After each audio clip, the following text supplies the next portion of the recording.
All right, here we go. It's a brand new Flyers Daily for the 16th of November, presented, of course, by Ticketmaster. Make more memories live. We're going to get some Penn Medicine assists coming up as well. The Flyers had 6 of them in tonight's game, which means that the Flyers and Penn Medicine, who are teaming up to feed local families in need, local communities in need, they're going to donate lots of food. 30 pounds of food for every Flyers assist this season with the Penn Medicine assist. Flyers get a 3-1 win over Carolina. The revenge tour, it continues. 3-0 now on the mini revenge tour, as I've termed it. I was getting text messages at the end of the game. Oh, the revenge tour continues. Flyers lost all of the games of the revenge tour thus far were losses at home, and all of the revenge has taken place on the road. Kind of bizarre, right? Well, Flyers' first one of the revenge tour was Anaheim. They lost to Anaheim at Wells Fargo Center back on October 28th. The score was 7-4 in that game. Flyers went into Anaheim, got a 6-3 win. Flyers lost to the Los Angeles Kings on November 4th. A week later, they took on Los Angeles in Los Angeles on the 11th last Saturday and got the 4-2 win. So first 2 stages of the revenge tour complete. Then it picked up last night as the Flyers took on Carolina, who they lost to on October 30th at Wells Fargo Center. 3-2 in that game. Remember, we were tied in that one going into the third. Freddie Anderson was unbelievable in that third period. And the Flyers ended up going down 3-2 in that game, but the revenge tour continued, and they get a 3-1 win over Carolina last night. And now coming up on Saturday, the 4th stage, stage 4 of the revenge tour, will be against the Vegas Golden Knights at 1 o'clock at Wells Fargo Center. They lost to Vegas back on October 24th in that game, 3-2. And they'll look to get the revenge on the Cup champs coming up on Saturday. But last night's game, let's stick to the business at hand. Flyers and Carolina. So the Flyers in the game, they get outshot by Carolina significantly, I guess you'd say, by 9 shots, 32-23. Flyers took 5 penalties on this game. PK went 5 for 5. That is one of the biggest reasons they won this game. Probably the biggest reason. And you always say the term that, goaltending, your goalie has got to be your best penalty killer. And how about the performance out of Carter Hart? 31 saves on 32 shots after he missed 5 games for the first part, an injury. And then the second part, food poisoning. He had some bad halibut in Anaheim. And anybody who has had food poisoning knows food poisoning takes a lot out of you in a quick period of time. It took a lot out of Hart. It took a chunk of 12 pounds off him in this bout of food poisoning. And you just feel like utter hell when you have food poisoning. And Hart did. And when you're injured and then you get food poisoning, you really can't practice. But was back at practice 2 days ago. As I reported on yesterday's Flyers Daily, I thought he looked really sharp at practice, really dialed in, seeing the puck.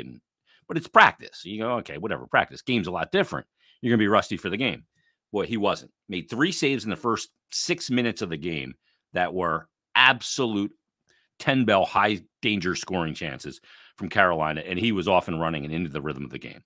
And he was sharp the entire time. And he was great on the PK. His positioning was stellar. Made great saves when he had to. The only one he gives up, Flyers are up 3-0 in the second period. At 11-minute mark of the second period, Stefan Noesen is able to beat him after a tremendous cross-ice pass from Tony DeAngelo that sets it up, and Noesen one-times it and beats him high blocker. But other than that, he was flawless in the game. Just an unbelievable performance for a guy that just missed the time with, as I mentioned, the 2 ailments that he had, one being the injury and then the other, the food poisoning. So good on Carter Hart. What a performance by him. 31 saves on 32 shots. You'll take that anytime you can get it. Flyer goals come 150 into the first period. They start off strong once again. This time it's Owen Tippett, his 6th of the season. And there's a couple good plays on this one from Louis Belpedio. He kind of starts the play, gets up the ice as Konechny kind of one-touches it to him, and then he gets it to Morgan Frost, and Morgan Frost kind of just puts it on a tee for Owen Tippett. Beautiful little setup from Morgan Frost going down the right side. Tippett doesn't dust it off, doesn't stick handle it. He just fires it.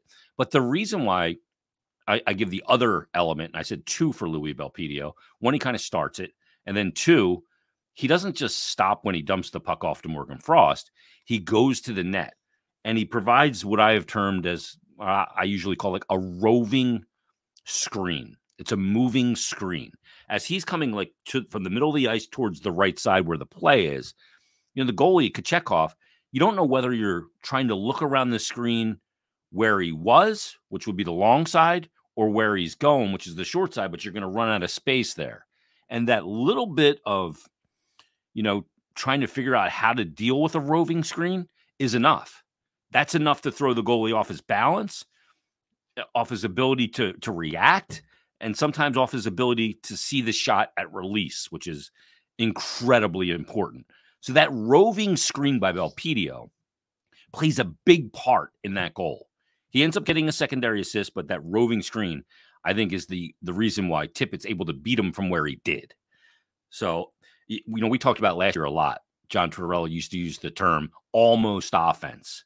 You do all these things right, but you just miss one element of what it takes to score in the NHL. And Louis Belpedio provides the one element there. And that's the roving screen, the moving screen that he put on Kochetkov. Puts the Flyers up 1-0. But really, Carolina, in the first 15 minutes of the game, dominated the Flyers. I think the shots were 9-3 until there was about 4.5 minutes left in the first period. Then the Flyers routed off 7 of their own shots. And they started to gain some footing late in that first period. You started to see that momentum shift. Look, part of that could be that Carolina's getting good pressure on Hart, good scoring opportunities, not scoring, frustration, just plus the ebbs and flows, momentum shifts of hockey. Then at 19:02, final minute of the period, 58 seconds left, there's a play that's made, multiple plays, again by Flyer defensemen. This is another reason why almost offense turns into offense and goal scoring. It's not 1, but 2 pinches in the offensive zone by Sean Walker. I mean, he's been so good this whole year. But he makes 2 plays on potential zone exits for Carolina that keeps the play alive. And eventually, the puck gets worked back around to Nick Seeler, who does an absolutely perfect on-the-ice slap pass to Konechny, who's able to migrate in, kind of sneak behind the Carolina defense and redirect it high. Now, the reason why the slap pass was perfect, first of all, it was disguise because it looks like it's going to be a shot, and then it's just a hard slap shot along the ice. And because it's a low shot, Kachekhov's got to go down into his butterfly and, take out the bottom third as an option. But Konechny's got the blade of the stick opened, and as soon as Kochetkov goes down, he just opens that a little bit and just elevates the puck into the top part of the net. Kachekhov's dead to rights. Flyers go up 2-0. You hate to give up a goal in the final minute of a period, and you hate to give up a goal going into the first minute of a period. So the Flyers score with 58 seconds later, with 58 seconds left in the first to go up 2-0. Then late in that period, once again, the Flyers get another great opportunity. I think Belpedio made the play as well. And eventually it ends up going to Owen Tippett, who goes in on the breakaway on Kochetkov. Kochetkov throws a really unorthodox, by today's game standards, pad stack at Owen Tippett. Makes the save with a couple seconds left. But I imagine that Rod Brind'Amour was none too pleased when his team gave up a goal in the final minute and then didn't tighten up for the remaining 58 seconds to prevent something like that from happening. And I'm sure, as sure as I'm sitting here in my home studio right now, that Rod Brind'Amour let him know that in that first intermission. Guys, we give up a goal in the final minute of a period, and then you allow a breakaway with 58 under 5 seconds left in the period. We should be down 3-0 in this game. Let's come out in the second period. Let's take care. Let's be diligent, and get on top of our game. What happens? The Flyers come out in the second period, and 29 seconds in, they get the goal. I think Rod Brind'Amour's head was ready to pop off. Ryan Poehling picks up his first in the NHL, first as a Flyer. He elevates a puck from the middle of the slot, right over the glove of Kochetkov. Beautiful shot in tight. He's got coverage on him, kind of. Tony DeAngelo's there. He's not tying up his stick or anything, and that's why Paling's able to execute the snipe. And the Flyers go up 3-0. Walker and Lawton pick up the assist. And the Flyers are going, boy, the last minute and first minutes of periods here are great. We score a minute 50 in. We score with 58 seconds left in the first. We get a breakaway in the closing seconds of the first. Then we scored 29 seconds into the second. You kidding me? Now, that's kind of the good and bad of Tony DeAngelo. Being there when you're defending is not enough. You got to be there and tie up the player's stick, tie up the player's hands, be positionally in the right spot to deny the player the ability to get the puck. DeAngelo does none of those things in that spot, which allows Paling to get the goal. Later, as I mentioned before, at the 11-minute mark, when Carolina scores to get on the board, when Noesen gets that cross-ice pass from DeAngelo as the third man in and the trailer, it's a beautiful pass from Tony DeAngelo. DeAngelo made a pass from behind his net to spring a breakaway. I think it was in the second period. That was an unbelievable pass. But it's those things in the defensive zone that's what drives you crazy about Tony DeAngelo sometimes. Like, you see those offensive abilities and instincts, and you look at the things that he does in the D zone, not taking the hands away or denying the stick of Ryan Paling. And that's what drives you crazy about him, because it almost seems like a conscious decision to not do that stuff. It may not be his instinct to do it, but at the NHL level, you got to do that. And DeAngelo didn't do it.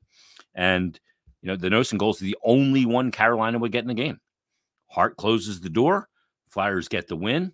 A couple players that stuck out once again. Sean Walker, again, was really, really strong in the game. Really strong in the game. I thought Tippett played a real nice game as well. There were some guys, it wasn't a perfect night for the Flyers. They were pretty good. Konechny, again, just buzzing. Travis Konechny, you know what you're going to get from him night in and night out. I thought Paling was good on that third line. Noah Cates playing on the fourth line. I don't know if that's going to help him generate the offensive elements of his game. I'd like to see him move up at some point. I'm getting a little worried about Noah Cates in his game at this point. We want to see more offense from him. We saw how good he can defend last year. Just hasn't had a great start to this season. I thought Sanheim was good in the game as well. But Walker's just been something that I don't think any of us expected. I don't even think the coaching staff expected it. If I'm looking for really the biggest negative of the game, power play still just didn't look good. It's really needs an overhaul. I don't know how to fix it. I don't know if it's practice. I don't know if it's ownership from a certain player or players. They just look lost on the power play. They look lost. PK goes 5 for 5. Power play still looks lost. The other thing is this. This is kind of where I'll wrap up. The Flyers right now, they're 16 games into the season. They are tied for the NHL lead with another team that's played 16 games for first period goal scoring. Flyers in Tampa have scored 23 first period goals. If you would have told me that 2 years ago when the Flyers, or 3 years ago too, when the Flyers just struggled in first period, they were always fighting from behind so much. I mean, it was insane a couple of years ago. We're like, what do you got to do to get this team to get off to a good start and have productive starts to games? Well, Flyers this year are now 7-1 when scoring first. When they lead after one period of play, they're 7-2. When they lead after 2 periods of play, they're 7-1. The only team they lost to when they were leading after 2 was the Vegas Golden Knights, Stanley Cup champs. So playing from in front is a much better recipe for success in today's NHL. And if going into this season, somebody would have told me the Flyers 16 games in would be tied for the league lead in first period scoring, I'd say, seriously, you need to get your head checked. Because A, this team struggled to score period end of sentence at all times a year ago. And there's not that much different this year. There's not much different personnel-wise, I should say. But they had to create such mayhem and work so hard to score last year. But this year, and I'm going to talk about it again because I can't stop. the way they play in transition has changed them offensively so much. And it was posted yesterday on the Flyers YouTube channel and on all the podcast feeds for Hockey and Hounds, my weekly sit down with Flyers head coach John Tortorella. And I asked Torts in our conversation, I said, have you ever in your coaching career, and this is a long career, 20 plus years as an NHL coach, have you ever had such a dramatic shift in philosophical structure and the way you operate on the ice year to year with the same team? And he said, no, not even close. The way the Flyers play in transition now compared to the way they played a year ago in transition is so insanely different and insanely faster. I mean, you make adjustments as a coach year to year and based on your personnel and what you think you can accomplish and, areas you need to be better. But this is way different. Now, the Flyers last year also ran a 2-1-2 forecheck in the offensive zone. And in that Hockey and Hounds segment, you also hear Torts talk about, look, we're a lot more aggressive, but you're setting yourself up with a little bit more risk. You're incurring more risk when you want to play that fast in transition. But you hope that the reward far outweighs the risk. And so far it has. The reward has outweighed the risk significantly for the Flyers. But you're going to have times when you give up good opportunities because the other team thwarts your play in transition and they're playing on a shorter ice. Or when you're that aggressive on the forecheck and you've got, two forwards down below the dots and the third forward kind of roving, reading the play, one pass can beat that. And then it's an odd man rush the other way. But that's where you got to rely on your goaltending. And the goaltending that Carter Hart provides, in particular off the rush, he's a good off the rush goaltender. Some goaltenders, not great off the rush, great in tight and all those things. But he's a good off the rush goaltender too. He can bail you out. So you can take on that risk and have the reward outweigh it significantly, as has been the case so far this season. Like, for example, the Nosen goal in the game last night comes off the rush. He's the third man in, the trailer of the play. And a couple of Flyer forwards are trying to get back to pick up the third man in, Nosen, who eventually ends up with the goal, but can't get all the way back in time. And Cates is F3 in the offensive zone where that play starts. So he's the highest Flyers forward, the one closest to his end of the ice. The other two forwards are down below the bottom of the circle, one below the goal line. Cates is actually below the top of the circle. That's a very aggressive forecheck. And as a result, that leads to the odd man rush the other way, and they pay the price. Carolina scores off the rush. Okay. But overall, it's an attacking style of hockey, both in the offensive zone forecheck and the play in transition. And that has been a huge dividend for this team, which is why, again, back to my original point, they're tied for the top spot in the NHL with a team that's got pretty good offense in Tampa Bay. 23 first period goals, 16 games into the season. I'll have to go back and look last year. Maybe I'll do this for tomorrow's episode at how many goals they had in first periods in their first 16 games a year ago. Here's what I can tell you. I can guarantee this.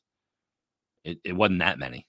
I can tell you right now how many goals they had last year in total in first periods.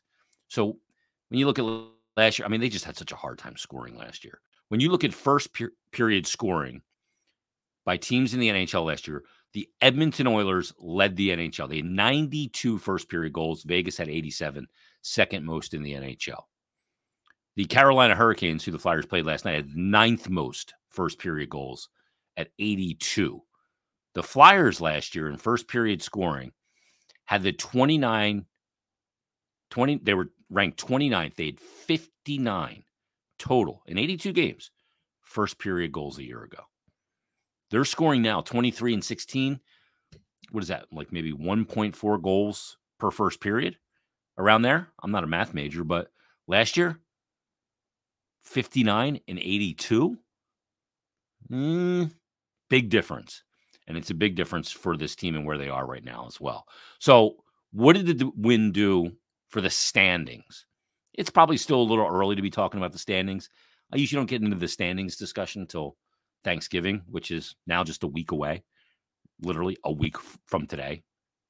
But that win last night put the Flyers 1 point behind Carolina. Flyers and Carolina have each played 16 games.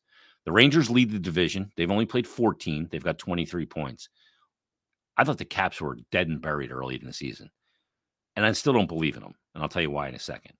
The Caps through 14 games are 8-4-2. They've got 18 points, one more than the Flyers. But the difference is that the Caps are -2 in goal differential. A little smoke and mirrors there for me.